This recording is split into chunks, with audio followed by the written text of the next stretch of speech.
شروع اللہ کے نام سے جو بڑا مہربان نہایت رحم والا ہے۔ جن لوگوں نے کفر کیا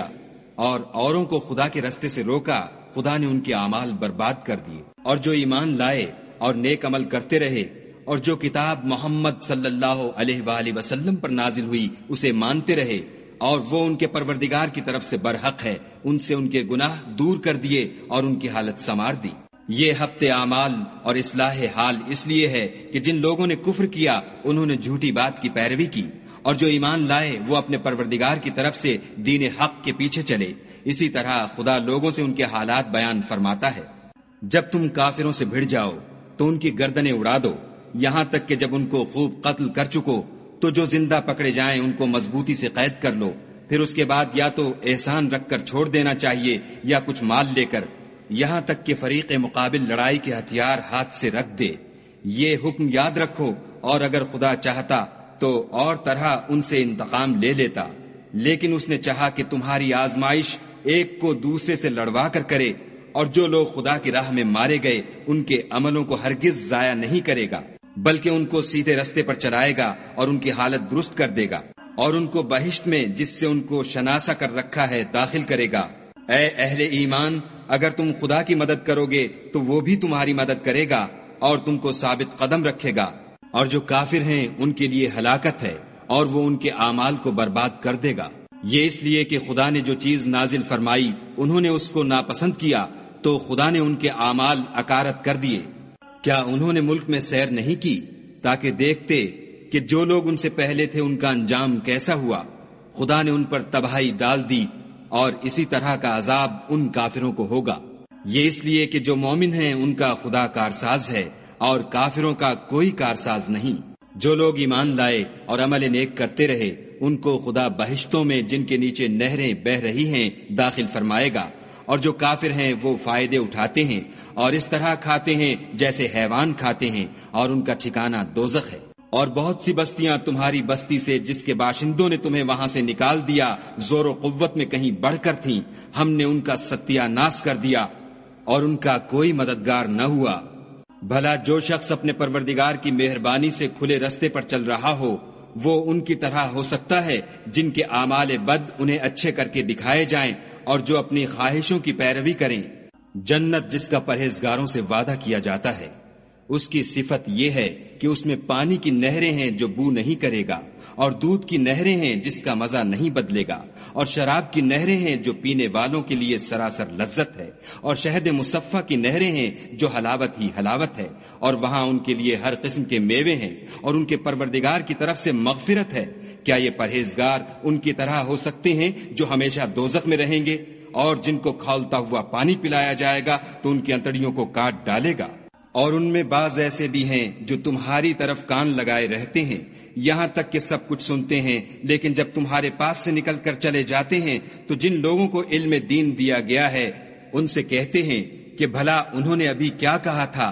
یہی لوگ ہیں جن کے دلوں پر خدا نے مہر لگا رکھی ہے اور وہ اپنی خواہشوں کے پیچھے چل رہے ہیں، اور جو لوگ ہدایت یافتہ ہیں ان کو وہ ہدایت مزید بخشتا ہے اور پرہیزگاری عنایت کرتا ہے۔ اب تو یہ لوگ قیامت ہی کو دیکھتے ہیں کہ ناگہاں ان پر آ واقع ہو، سو اس کی نشانیاں وقوع میں آ چکی ہیں، پھر جب وہ ان پر آ نازل ہوگی اس وقت انہیں نصیحت کہاں مفید ہو سکے گی۔ پس جان رکھو کہ خدا کے سوا کوئی معبود نہیں، اور اپنے گناہوں کی معافی مانگو، اور مومن مردوں اور مومن عورتوں کے لیے بھی، اور خدا تم لوگوں کے چلنے پھرنے اور ٹھہرنے سے واقف ہے۔ اور مومن لوگ کہتے ہیں کہ جہاد کی کوئی صورت کیوں نازل نہیں ہوتی، لیکن جب کوئی صاف معنوں کی صورت نازل ہو اور اس میں جہاد کا بیان ہو تو جن لوگوں کے دلوں میں نفاق کا مرض ہے تم ان کو دیکھو کہ تمہاری طرف اس طرح دیکھنے لگیں جس طرح کسی پر موت کی بے ہوشی طاری ہو رہی ہو، سو ان کے لیے خرابی ہے۔ خوب کام تو فرما برداری اور پسندیدہ بات کہنا ہے، پھر جب جہاد کی بات پختہ ہو گئی تو اگر یہ لوگ خدا سے سچے رہنا چاہتے تو ان کے لیے بہت اچھا ہوتا۔ اے منافقو، تم سے عجب نہیں کہ اگر تم حاکم ہو جاؤ تو ملک میں خرابی کرنے لگو اور اپنے رشتوں کو توڑ ڈالو۔ یہی لوگ ہیں جن پر خدا نے لعنت کی ہے اور ان کے کانوں کو بہرا اور ان کی آنکھوں کو اندھا کر دیا ہے۔ بھلا یہ لوگ قرآن میں غور نہیں کرتے یا ان کے دلوں پر قفل لگ رہے ہیں؟ جو لوگ راہ ہدایت ظاہر ہونے کے بعد پیٹھ دے کر پھر گئے، شیطان نے یہ کام ان کو مزین کر دکھایا اور انہیں طول عمر کا وعدہ دیا۔ یہ اس لیے کہ جو لوگ خدا کی اتاری ہوئی کتاب سے بیزار ہیں، یہ ان سے کہتے ہیں کہ بعض کاموں میں ہم تمہاری بات بھی مانیں گے اور خدا ان کے پوشیدہ مشوروں سے واقف ہے۔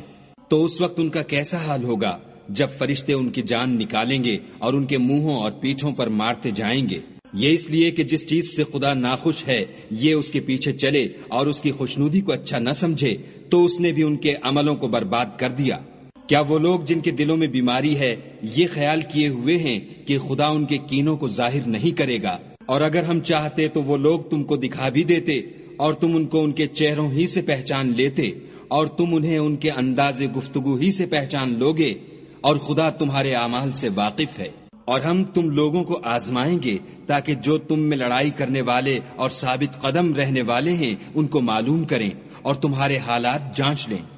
جن لوگوں کو سیدھا رستہ معلوم ہو گیا اور پھر بھی انہوں نے کفر کیا اور لوگوں کو خدا کی راہ سے روکا اور پیغمبر کی مخالفت کی، وہ خدا کا کچھ بھی بگاڑ نہیں سکیں گے اور خدا ان کا سب کیا کرایا اکارت کر دے گا۔ مومنو، خدا کا ارشاد مانو اور پیغمبر کی فرما برداری کرو اور اپنے عملوں کو ضائع نہ ہونے دو۔ جو لوگ کافر ہوئے اور خدا کے رستے سے روکتے رہے پھر کافر ہی مر گئے، خدا ان کو ہرگز نہیں بخشے گا۔ تو تم ہمت نہ ہارو اور دشمنوں کو صلح کی طرف نہ بلاؤ، اور تم تو غالب ہو اور خدا تمہارے ساتھ ہے، وہ ہرگز تمہارے اعمال کو کم اور گم نہیں کرے گا۔ دنیا کی زندگی تو محض کھیل اور تماشا ہے، اور اگر تم ایمان لاؤ گے اور پرہیزگاری کرو گے تو وہ تم کو تمہارا اجر دے گا اور تم سے تمہارا مال طلب نہیں کرے گا۔ اگر وہ تم سے مال طلب کرے اور تمہیں تنگ کرے تو تم بخل کرنے لگو، اور وہ بخل تمہاری بدنیتی ظاہر کر کے رہے۔ دیکھو، تم وہ لوگ ہو کہ خدا کی راہ میں خرچ کرنے کے لیے بلائے جاتے ہو،